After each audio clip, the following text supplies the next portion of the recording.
Naam, wakati mzozo kati ya Israeli na Iran pamoja na Marekani ukiwa unaendelea,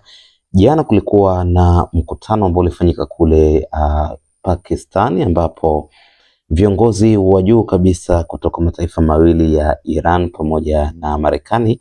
walikutanishwa kwa ajili ya kutafuta suluhu kutokana na mgogoro huo, na mkutano huo ulidumu kwa takriban masaa 21 bila kupatikana suluhu, na baada ya hapo viongozi wote waliweza kutoka na kurudi katika nchi zao. Sasa baada ya sintofahamu hiyo kutokea, Rais wa Marekani Donald Trump ameweza kutoa taarifa ya kwamba kutokana na kutofanikiwa kwa mkutano huo wa suluhu wa kidiplomasia, sasa ameliamuru jeshi la maji la nchi ya Marekani kuchukua ama kuteka mfereji wa Hormuz, na sasa utakuwa chini ya Marekani na ataruhusu meli zote ambazo anahitaji zipite pale basi zitapita bila mushkeli wowote. Na amesema ndani ya masaa kadhaa jeshi la maji la Marekani, ambalo ndio jeshi lenye nguvu zaidi duniani, litakwenda kuteka mfereji huo na utakuwa chini ya Marekani. Sasa wakati huo kauli ya Donald Trump ikitolewa, jeshi la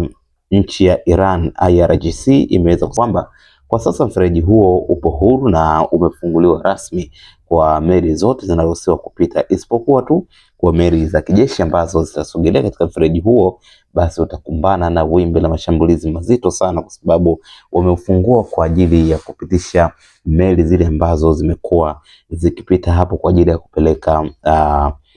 bidhaa mbalimbali katika mataifa mengi ambayo yamekuwa yakinufaika, hususan kwa mataifa ambayo yanategemea mafuta ambayo yanapitia katika mfereji huo. Sasa kauli hizi zimekuwa za kukinzana sana, zikionyesha kwamba mgogoro huu bado unaendelea kuwa mgumu kwelikweli, na inawezekana ndani ya masaa kadhaa yajayo basi tutakuwa na mashambulizi mazito sana ambayo yatakuwa yakielekezwa kwa jeshi la Marekani, kama jeshi hilo litafika ama kuuteka kweli mfereji huo. Lakini pia tutegemee pengine mashambulizi mazito kutoka Marekani kwenda moja kwa moja nchini Iran kutokana na kukiuka masharti ambayo Rais Donald Trump wa Marekani ameweza kuwapatia na wao kutofuata. Kwa hiyo ni kauli za kukinzana. Kipindi ambacho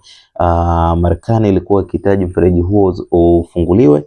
Iran ilikuwa ukishikilia kwa maana ya kuufunga kabisa na kuruhusu baadhi ya meli ambazo ni mataifa na rafiki wa Iran ndio walikuwa wanaruhusiwa kupita hapo na walikuwa wakitoza kodi. Sasa Marekani inasema inakwenda kuteka mfereji huo. Ni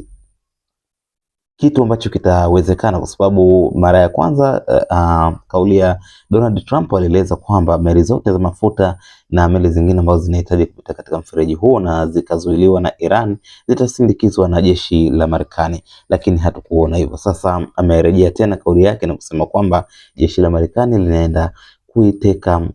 Hormuz na kuwa chini ya jeshi hilo na meli zote zitaruhusiwa kupita, huku IRGC ikisema kwamba